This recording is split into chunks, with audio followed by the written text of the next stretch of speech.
Naquele dia chuvoso de outono em Lisboa, o som de risadas ecoava pelos corredores do Liceu Camões como um trovão distante. Miguel Santos, o capitão do time de futebol da escola, com seus 20 anos de idade e uma reputação imaculada de líder carismático, empurrou Pedro Oliveira contra os armários de metal frio. "Olha só para esse maricas", gritou Miguel, enquanto seus amigos riam alto, encorajando o ato que selaria uma humilhação pública. Mas, no instante em que os olhos de Pedro, cheios de lágrimas e desafio, encontraram os seus, algo se quebrou dentro de Miguel, uma dúvida que ele nunca admitira, transformando o agressor em prisioneiro de sua própria consciência. Pedro, um garoto de 18 anos recém-chegado de uma pequena vila no Alentejo, tentava se adaptar à vida na capital. Ele sempre soubera de sua orientação sexual, mas mantinha-a em segredo, temendo o julgamento em uma sociedade ainda marcada por tradições conservadoras. Naquele momento, ao ser exposto por Miguel, que havia descoberto uma mensagem no celular de Pedro durante uma brincadeira no vestiário, o mundo desabou. Os colegas murmuravam, apontavam, e o diretor da escola, alertado pelo barulho, interveio rapidamente, separando os envolvidos. Miguel foi suspenso por uma semana, uma punição leve para o filho de um proeminente advogado lisboeta, mas o verdadeiro castigo começava ali, no silêncio de sua mente. De volta para casa, Miguel trancou-se no quarto, ignorando as chamadas da mãe. Ele revivia a cena, o empurrão, as palavras cruéis, o olhar de Pedro. Porque aquilo o incomodava tanto. Ele sempre fora o alfa, o que ditava as regras no grupo, o que namorava as garotas mais bonitas da escola. Mas lately, ele notava olhares para outros rapazes no ginásio, pensamentos que atribuía ao stress dos exames finais. "Não sou como ele", murmurava para si mesmo, socando o travesseiro. Seu pai, um homem rígido que valorizava a masculinidade tradicional, já o havia advertido sobre essas modas modernas durante jantares familiares. A pressão para ser perfeito, bom aluno, atleta exemplar, futuro herdeiro do escritório de advocacia, pesava como chumbo. Enquanto isso, Pedro caminhava pelas ruas molhadas do bairro Alto, o coração acelerado. Ele morava com a tia, uma professora aposentada que o acolhera após a morte dos pais em um acidente de carro. Não conta a ninguém, pensou ele, mas o segredo já estava exposto. Naquela noite, ao chegar em casa, encontrou a tia preocupada com uma ligação da escola. "O que aconteceu, meu menino?", perguntou ela, com voz suave. Pedro desabou, contando tudo entre soluços. A tia, uma mulher progressista que participara das marchas pelos direitos LGBT na década de 90, abraçou-o forte. "Você não está sozinho, Pedro. Mas precisamos ser fortes." Ela o incentivou a denunciar o bullying formalmente, mas Pedro hesitava, temendo mais retaliação. Dias se passaram, e a suspensão de Miguel terminou. Ele voltou à escola como se nada tivesse acontecido, mas o ar estava carregado. Seus amigos o parabenizavam por colocar o maricas no lugar dele, mas Miguel sentia um vazio. Durante o almoço, ele avistou Pedro sozinho na cantina, comendo em silêncio. Impulsivamente, aproximou-se. "Ei, desculpa pelo outro dia", murmurou, surpreendendo a si mesmo. Pedro ergueu os olhos, cético. "Por quê?" "Medo de outra suspensão." Miguel balançou a cabeça, sentando-se à mesa. "Não sei. Só. Não foi certo." Aquela conversa curta plantou a semente de uma conexão inesperada, mas também acendeu o fogo de conflitos internos. Miguel começou a questionar tudo. Noites insones o levavam a pesquisar online sobre orientação sexual, lendo artigos sobre identidade de género em sites como o da ILGA Portugal. Ele se via em histórias de jovens que reprimiam seus sentimentos por medo da família e da sociedade. Seu pai, um católico devoto, frequentemente comentava sobre a decadência moral da juventude, citando notícias sobre casamentos gay como ameaças à família tradicional. A mãe, mais compreensiva, notava a mudança no filho, mas atribuía ao stress acadêmico. "Você precisa se concentrar nos estudos, Miguel. O futuro da família depende de você." Pedro, por sua vez, lutava com a raiva e o medo. Ele se juntou a um grupo de apoio online para jovens LGBT, onde compartilhou sua história anonimamente. As respostas o encorajaram a confrontar o agressor, mas também o alertaram sobre os riscos. Na escola, evitava Miguel, mas os olhares cruzados nos corredores criavam uma tensão palpável. Um dia, durante uma aula de educação física, Miguel o defendeu quando outro aluno zombou dele. "Deixa o garoto em paz", disse Miguel, com autoridade. Seus amigos ficaram chocados. "O que deu em você, cara?" A partir daí, as interações se intensificaram. Miguel convidava Pedro para estudar juntos, pretextando ajuda com as matérias.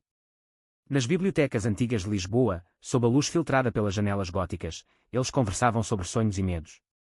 Pedro revelava sua paixão pela literatura, citando autores como Fernando Pessoa, enquanto Miguel falava de sua pressão para seguir direito, apesar de sonhar com jornalismo. Essas conversas revelavam camadas. Miguel admitia inveja da coragem de Pedro em ser autêntico, e Pedro via além da fachada de valentão. Mas cada encontro era uma batalha interna para Miguel, atração misturada com culpa. A sociedade portuguesa, apesar de avanços como a legalização do casamento gay em 2010, ainda carregava resquícios de preconceito, especialmente em ambientes escolares e familiares conservadores. Miguel ouvia comentários homofóbicos nos vestiários, e cada um deles o feria como uma lâmina. Ele se perguntava: e se eu for como ele? O que meu pai diria? A resposta veio em uma discussão familiar, quando o pai criticou um vizinho gay. Esses tipos não têm lugar em uma sociedade decente. Miguel sentiu um nó na garganta, mas calou-se. Pedro enfrentava sua própria tormenta. Sua tia o apoiava, mas parentes distantes murmuravam sobre influências ruins da cidade. Ele decidia não se esconder mais, participando de uma manifestação pelo orgulho em Lisboa. Lá, sob bandeiras arco-íris, ele se sentia livre pela primeira vez. Mas ao voltar, encontrou uma mensagem de Miguel: "Viva você na TV, corajoso." Aquilo o confundiu, era admiração ou armadilha. O conflito escalava quando os amigos de Miguel descobriram os encontros. "Você tá virando amigo do Maricas", provocavam. Miguel defendia: "Ele é legal, parem com isso." Mas a pressão social o fazia duvidar. Em uma festa escolar, alcoolizado, ele beijou uma garota para provar sua heterossexualidade, mas o ato o deixou vazio. Pedro, que presenciara, sentiu uma traição inexplicável. "Porque me importo", pensou. Assim, o primeiro ato se fechava com Miguel confrontando seu reflexo no espelho, lágrimas escorrendo. Quem sou eu, afinal? A jornada mal começara, e o preço da negação já cobrava seu pedágio. Os dias seguintes trouxeram uma calmaria tensa ao Liceu Camões. Miguel evitava os olhares curiosos dos colegas, focando nos treinos de futebol como escape. Mas Pedro ocupava seus pensamentos, uma presença constante que desafiava sua identidade construída. Em uma tarde ensolarada no Parque Eduardo VII, ele marcou um encontro com Pedro sob pretexto de discutir um projeto escolar. Sentados em um banco, com vista para a cidade, Miguel finalmente abriu-se. "Eu não sei o que sinto, Pedro. Aquilo que eu fiz foi medo." Pedro, surpreso, respondeu com honestidade: "Medo de quê?" "De ser como eu." A conversa fluiu, revelando vulnerabilidades. Miguel confessou sonhos recorrentes com homens, reprimidos desde a adolescência. Pedro ouvia, empático, mas cauteloso. A família de Miguel adicionava camadas à sua angústia. Seu pai, João Santos, um advogado respeitado no Chiado, planejava o futuro do filho com precisão militar. Durante o jantar, ele anunciou: "Você vai estagiar no meu escritório no verão." Nada de distrações. Miguel assentiu, mas internamente revoltava-se. Sua mãe, Maria, notava a ausência de brilho nos olhos do filho. "Está tudo bem, meu amor?" perguntou em particular. Ele mentiu: "Sim, só cansaço." Mas a mentira pesava, erudindo sua sanidade. Pedro, fortalecido pelo grupo de apoio, decidia confrontar o diretor sobre o bullying sistemático na escola. "Não é só comigo, senhor diretor. Muitos sofrem em silêncio."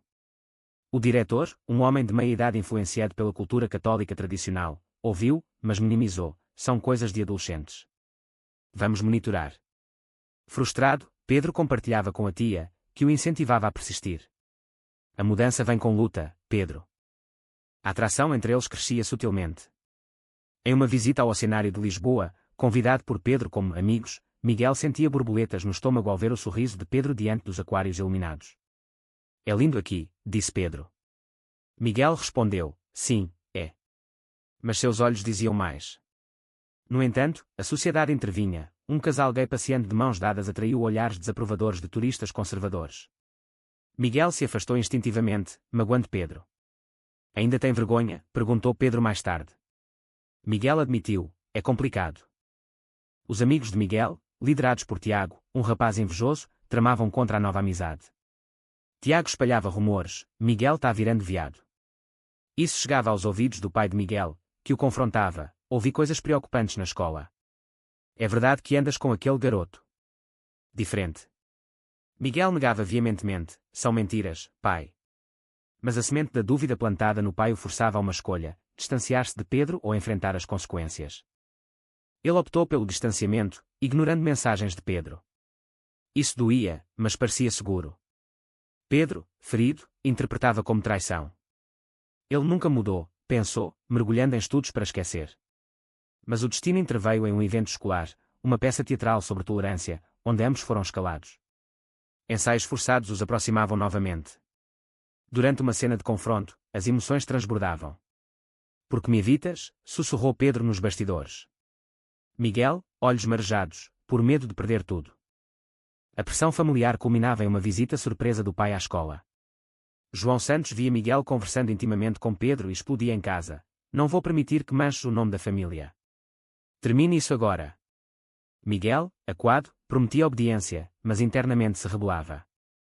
Ele pesquisava sobre terapia para curar homossexualidade, mas encontrava apenas condenações a tais práticas pela APA e organizações portuguesas. "Isso não é doença", lia, sentindo alívio e terror. Pedro enfrentava sua própria crise moral. Deveria perdoar Miguel ou proteger-se? Em uma conversa com a tia: "Ele me machucou, mas vejo que sofre." A tia aconselhava: "O amor não é fácil, especialmente quando a sociedade o condena." Pedro decidia dar uma chance, enviando uma mensagem: "Precisamos falar." O reencontro aconteceu no Castelo de São Jorge, sob o pôr do sol. Miguel confessava: "Eu gosto de você, Pedro. Mais do que como amigo." Pedro, tocado, respondia: "Eu também." Mas o beijo que se seguiu foi interrompido por um flash. Tiago os fotografara escondido. A foto circulava na escola no dia seguinte, expondo-os. Miguel entrava em pânico, negando tudo: "É montagem." Mas Pedro se sentia traído novamente. "Você sempre escolhe o medo." A repercussão era devastadora. Pais conservadores pressionavam a escola, e o diretor sugeria separação dos envolvidos. Miguel, em casa, enfrentava o pai furioso: "Você me decepciona." Ele fugia, perambulando pelas ruas de Alfama, questionando sua vida. Pedro, apoiado pela tia, decidia lutar: "Vou denunciar o assédio." Assim, o segundo ato terminava com Miguel sozinho em uma praça, chorando sob a chuva, pagando o preço da covardia. O conflito interno o consumia, e as escolhas erradas acumulavam danos irreparáveis. A foto viralizava nas redes sociais, transformando o Liceu Camões em um campo minado de fofocas e julgamentos. Miguel, outrora o rei da escola, agora era o alvo de olhares piedosos e zombeteiros. Seus amigos o abandonavam, com Tiago liderando a debandada: "Não quero ser associado a isso." Isolado, Miguel se refugiava na biblioteca, onde Pedro o encontrou por acaso. "Por que negou tudo?", perguntou Pedro, voz tremendo. Miguel, derrotado: "Pelo meu pai, pela família." "Mas eu me arrependo." Pedro, magoado mas compreensivo, estendia a mão: "Então prove." A prova veio em uma assembleia escolar sobre diversidade, organizada após o incidente. Miguel, tremendo, subia ao palco: "Eu errei ao intimidar Pedro. E erro ao negar quem sou. Sou gay, e isso não me torna menos." O silêncio inicial dava lugar a aplausos esparsos, mas também vaias. Pedro, na plateia, sorria orgulhoso. Mas o pai de Miguel, alertado, aparecia furioso: "Você não é meu filho." A rejeição pública o destruía. Em casa, o confronto era inevitável. João Santos gritava: "Vou-te mandar para um internato." "Isso é influência ruim." Maria intervinha: "Deixe-o ser, João. Ele é nosso filho." A mãe revelava seu apoio secreto, tendo lido sobre direitos LGBT. Mas o pai, inflexível, dava um ultimato: "Escolha, a família ou essa vida." Miguel, coração partido, escolhia a verdade: "Eu escolho ser eu mesmo." Ele saía de casa com uma mochila, indo para a casa de um tio distante em Sintra. Pedro, inspirado pela coragem de Miguel, fortalecia sua própria voz. Ele organizava um clube LGBT na escola, ganhando aliados entre alunos progressistas. Mas enfrentava backlash: pais conservadores enviavam cartas de protesto, citando valores católicos. A tia de Pedro defendia em reuniões: "A educação deve incluir todos." Pedro questionava: "Por que o amor assusta tanto?" Miguel, em Sintra, trabalhava em um café para se sustentar, refletindo sobre perdas. Ele perdia a bolsa de estudos, o time de futebol, a aprovação paterna. Noites solitárias o levavam a terapia, onde explorava traumas de infância, um pai ausente emocionalmente, expectativas sufocantes. "Você pagou um preço alto pela autenticidade", dizia o terapeuta. Miguel respondia: "Mas valeu a pena." A reconciliação com Pedro acontecia em uma viagem de trem para Lisboa. "Senti sua falta", admitia Miguel. "Pedro, eu também. Mas precisamos ser fortes juntos." Eles planejam o futuro: universidade, ativismo. Mas a sociedade testava-os. Em uma marcha pelo orgulho, enfrentavam manifestantes contrários, gritando insultos. Miguel defendia Pedro de um agressor, levando um soco. Isso é o que enfrentamos, dizia Pedro, cuidando do ferimento. A família de Miguel fragmentava. Maria visitava-o secretamente, trazendo notícias: seu pai está repensando. Mas João permanecia rígido, influenciado por amigos conservadores. Miguel escrevia uma carta: pai, eu te amo, mas não posso mudar quem sou. Sem resposta, a dor persistia. Pedro lidava com Mautanossé, perdoar o passado de Miguel ou desconfiar. Em conversas profundas, Miguel se redimia: eu era o valentão porque tinha medo de ser a vítima. Pedro aceitava, mas advertia: uma palavra errada, e acaba. O clímax se aproximava com uma audiência escolar sobre o incidente. Tiago testemunhava contra eles: Miguel mudou por causa dele. Mas aliados defendiam: o bullying é o problema real. O diretor, pressionado, implementava políticas anti-discriminação. Miguel e Pedro saíam vitoriosos, mas marcados. Miguel reconectava com o pai em um café neutro. Por que me rejeita? Perguntava. João: pelo que dirão os outros. Miguel: e o que eu sinto? O pai, tocado, prometia tentar entender. Mas a reconciliação era frágil. O terceiro ato fechava com Miguel e Pedro caminhando pelo Tejo, mãos entrelaçadas. A liberdade tinha custo, mas a autenticidade brilhava. No entanto, novas sombras pairavam. Com a poeira baixando no Liceu Camões, Miguel e Pedro navegavam uma relação nascente, cheia de altos e baixos. Encontros secretos em cafés do Rossio misturavam afeto e tensão. E se meu pai descobrir mais? Preocupava-se Miguel. Pedro respondia: enfrentamos juntos. Mas a realidade batia: Miguel perdia oportunidades de estágio por questões de reputação, forçado a jobs precários. Pedro, aceito na Universidade de Lisboa para literatura, incentivava Miguel a seguir jornalismo. Você tem voz para mudar coisas. Miguel inscrevia-se, mas duvidava: com meu passado, quem me aceitará? A resposta vinha em uma bolsa para minorias, ironicamente. A sociedade portuguesa, em transição, oferecia aliados e inimigos. Em um debate na TV sobre direitos LGBT, Miguel participava anonimamente, mas era reconhecido. Comentários online variavam: apoio de jovens, ódio de conservadores. Vocês destroem a família tradicional, lia ele. Pedro consolava: somos o futuro. A família de Pedro, mais acolhedora, contrastava. A tia os convidava para jantares, tratando Miguel como família. Você errou, mas se redimiu, dizia ela. Miguel, grato, encontrava ali o apoio negado em casa. Mas João Santos, ao saber, cortava contato com Maria, ameaçando divórcio. Escolha, eu ou ele. Maria escolhia o filho, mudando-se temporariamente para Sintra. O conflito ético aprofundava. Miguel questionava: fui eu quem causou isso tudo? Pedro: não, foi a intolerância. Mas Miguel carregava culpa, voluntariando em centros LGBT para reparar. Lá, ouvia histórias semelhantes, fortalecendo sua resolução. Uma traição inesperada vinha de Tiago, que vazava mais fotos antigas de Miguel em festas, manipuladas para sugerir promiscuidade. Ele sempre foi assim, espalhava. Pedro defendia: é mentira. Mas sementes de dúvida plantadas testavam a confiança. Em uma briga: você me esconde algo, acusava Pedro. Miguel jurava inocência, mas o dano estava feito. Eles se separavam temporariamente, cada um lidando com demónios. Miguel confrontava Tiago: porquê? Tiago: você me abandonou pelo maricas. A revelação: inveja e homofobia internalizada. Miguel perdoava, mas cortava laços. Pedro, sozinho, refletia sobre sacrifícios. Vale a pena o amor com tanto dor?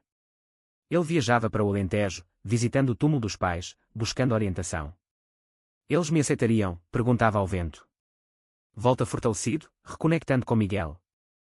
A reconciliação culminava em uma viagem a Porto, onde, longe de olhos conhecidos, viviam livremente. Caminhadas pela ribeira, beijos sob pontes, mas realidade chamava: notícias de um projeto de lei antidiscriminação em escolas. Eles testemunhavam no Parlamento, compartilhando histórias. O bullying destrói vidas, dizia Miguel. Aplausos, mas opositores vaiavam. De volta, João contactava Miguel: vi você na TV. Talvez eu esteja errado. Um jantar tenso seguia, com João admitindo medos: crescia em uma era diferente. Miguel: mas pode mudar. O pai prometia terapia familiar. O quarto ato terminava com esperança, mas advertência: a sociedade evoluía devagar, e cada vitória custava caro. Miguel e Pedro, unidos, preparavam-se para mais batalhas. Os meses finais do ano letivo traziam resoluções e novos desafios ao Liceu Camões. Miguel, aceito na Universidade para Jornalismo, celebrava com Pedro em um piquenique no Monsanto. Conseguimos, dizia, beijando-o suavemente. Mas sombras persistiam, rumores de demissão do diretor por falhas em lidar com bullying. A família de Miguel reconstruía-se devagar. Terapias semanais com João revelavam traumas geracionais, um avô rígido, expectativas não cumpridas.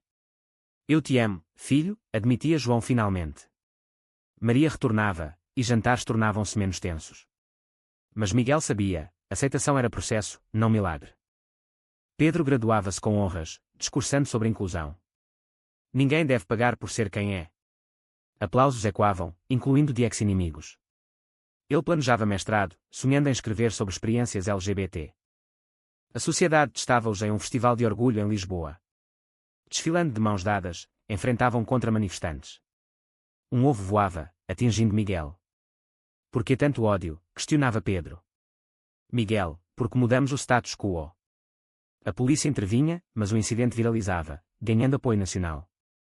Internamente, Miguel lidava com depressão pós-trauma. Paguei um preço alto, amigos, família, paz. Pedro apoiava, mas ganhou liberdade. Eles adotavam rotinas, terapia conjunta, ativismo. Uma escolha controversa surgia: Miguel recebia oferta para contar sua história em um livro. Mas expõe todos, hesitava. Pedro incentivava: ajuda outros. Ele aceitava, mas o pai relutava: não manche mais o nome. Miguel prosseguia, priorizando impacto social. Pedro enfrentava dilema: um primo conservador o confrontava: você arruinou a família. Pedro respondia: não, libertei-a. Cortes de laços doíam, mas fortaleciam. O clímax final vinha em uma confraternização escolar. Tiago pedia perdão: eu estava errado. Miguel aceitava, mas advertia: palavras não apagam danos. Pedro, magnânimo, estendia a amizade. Anos se passavam em flash: Miguel jornalista, expondo injustiças, Pedro autor, inspirando jovens. Sua relação durava, marcada por altos e baixos, mas ancorada em verdade. No fim, eles sentavam no mirador da Senhora do Monte, refletindo. Valeu a pena? Perguntava Miguel. Pedro: sim, apesar de tudo.